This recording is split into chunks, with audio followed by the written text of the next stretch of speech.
Hey, welcome to the One Piece at a Time Distilling Institute with your host, the alchemist of Indiana's Black Forest, Alan Bishop. Hey, this channel is all about home distilling and legal distilling. If you've got questions, reach out to us in the comments below, social media, or via bishopshomegrown@gmail.com. And don't forget to check out thealchemistcabinet.com. Hey guys, back again. I'm going to try to get a couple questions in on one last video for this evening. So, as you know, reach out to me, bishopshomegrown@gmail.com, thealchemistcabinet.com, social media, and or the YouTube comments below. Thank you guys for supporting the channel. It's grown majorly. A big part of that is Jesse from Still It. Listen, I just want to give some respect to the guys that were there before me, George from Barley and Hops, and Bearded and Board, and Still It, and guys like even John Miller, or Still an Old School. I love the Alembic Diary. I love all the channels out there. Seriously, I learn a lot from them myself, and I appreciate all the hard work that goes into it. None of this stuff is easy.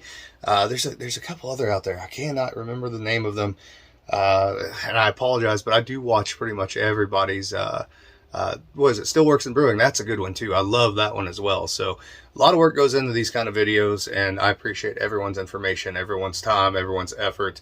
And listen, keep it up, guys, because I'll keep watching. I can't tell you how many distillers in the industry on the legal side of things watch y'all's videos at lunchtime. You'd be fucking surprised for sure if you knew how many people were actually watching you that are in the legal industry. So, question here. So, ironically, a very well-timed question on the selective breeding of corn video. This was from Jacob Thompson. How do you feel about other non-botanical ingredients in the vapor path of a last pass through the still? Excuse me. I'm very interested in the tradition of putting meat of some sort in a redistillation of mezcal. I got hiccups for some reason. I can imagine it would add a bit of character, laugh out loud. So Jacob, it's actually cool that you asked that question, because I have recently gotten very interested in mezcal, I've gotten very interested in tequila and mezcal, and then subsequently agave-based spirits. Now, I am not a fan of, I'm not going to say I'm not a fan. I don't like the idea for myself of, like, on a legal distillation side, like if I was going to make something as an agave spirit from syrup, for example, I would never try to compare it to mezcal or tequila. Now, there are people out there that are doing that, and that's fine, and they make really good products. In fact, I've had one that's a fantastic product from a distillery friend down in Florida that I absolutely loved. What I am interested in is what can be done with a base agave spirit of a U.S. manufacturer, right? How can you use that, make it unique and interesting, make it a hybrid that pays tribute or to traditional mezcal and tequila production? And pechuga certainly gets my attention. Now, I do a lot of distillations with vapor pass stuff, and it's not just botanicals. For example, I do smoked apple brandy, and one of the things that I do is I will actually smoke some of those apple slices, throw them into the fermentation, or even smoke those apple slices and throw them into the vapor pass. So you're actually pulling that smoke and that fresh apple characteristic out of the gin basket into the imbued product, right? So you end up with a smoked apple brandy. I love doing that. A lot of times I run peach brandy from Fleener Peaches. We talked about Fleener Peaches here on the channel recently with the seed starting video. I dehydrate a lot of Fleener Peaches, and more often than not on the doubling run, I will throw some of those dehydrated peaches into the vapor path of the distillation to pull some of that peach aroma off of them and imbue the spirit with that. So it's no stranger to me to use things other than botanicals. Also, with my Tennessee Thumper from Rick Gibson. Great guy, guys. And if you guys are interested in the jar thumpers, go to Rick Gibson, or secondarily his boy, Sean Rigsby. I'm sure I'll get some hate mail from Sean for that, but nonetheless, those guys are great at making the jar thumpers. And, you know, I've used things like hard candies, etc. in there. I've used things like chocolate in there, you know, various syrups and all that kind of stuff. So I am not at all opposed to doing things other than botanicals in a gin basket or a thumper or any other infusion mechanism that I can, the soxhlet extractor I have and all that sort of stuff. I'm very interested in what you just talked about, which is that pechuga concept of using an animal protein in the distillation. And I have been doing a deep dive down the rabbit hole of agave spirits distillation, traditional mezcal and tequila distillation.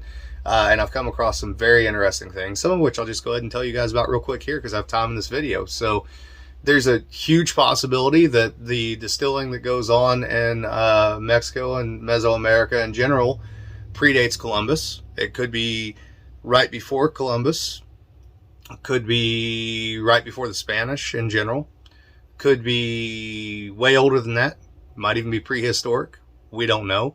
What we do know from various white papers that have been written since the 1920s and 30s and examinations of various different types of mezcal producing or tequila producing stills is that their tradition leans heavily towards what look like Chinese style clay stills, basically aquatars, where you don't have an actual worm. You basically have a bowl of cold water on top that condenses, drops everything into a wooden spoon, and out a reed as your condenser, which is very much so what you would see in China or amongst Mongol distilling in particular. That interests me greatly, right?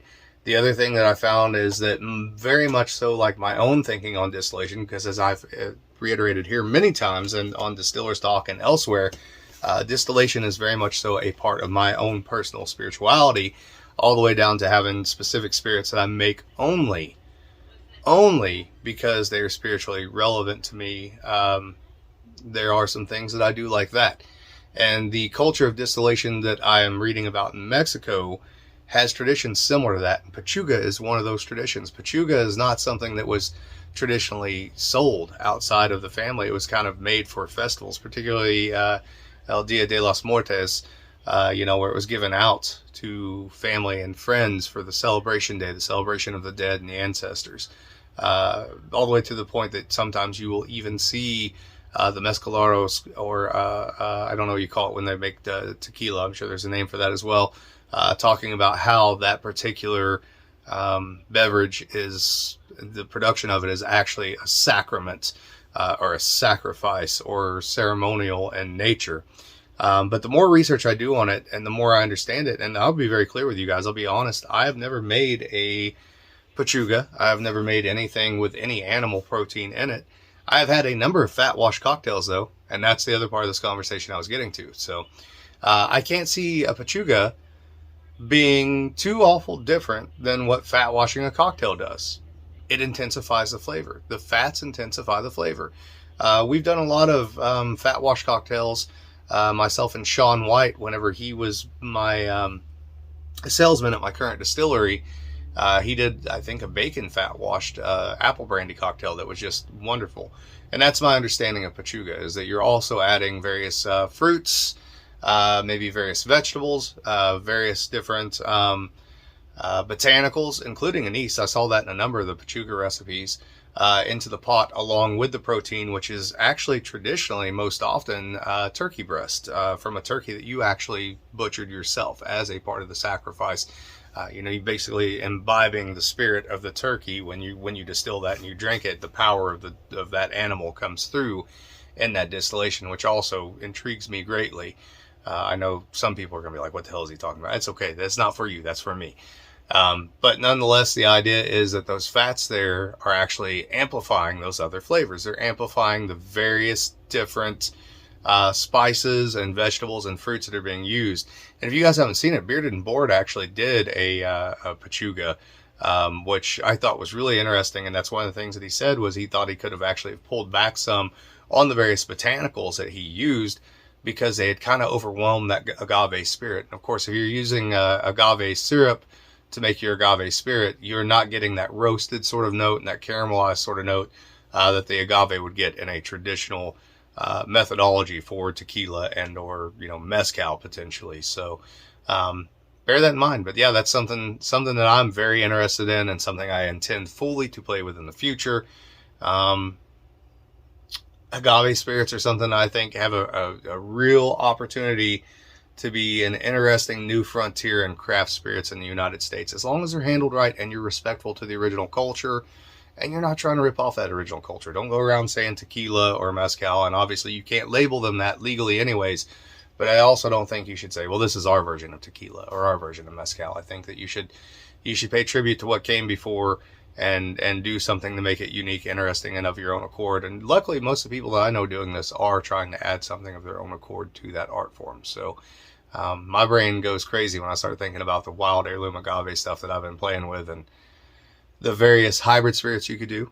Agave and apple would be cool, or agave and peach would be cool, or agave and rye would be cool, or various different smoke grains would be cool, or agave as a base spirit for absinthe? Or how about bring all the spirituality together, for me anyways, and make a pechuga, which is agave based, but also an absinthe? These are just the kind of things that keep me awake at night. Anyways, guys, I was going to try to do a couple questions in this particular video, but I didn't get a chance to because I rambled on and I got excited about a project that I'm working on. But love y'all. Check out the next video.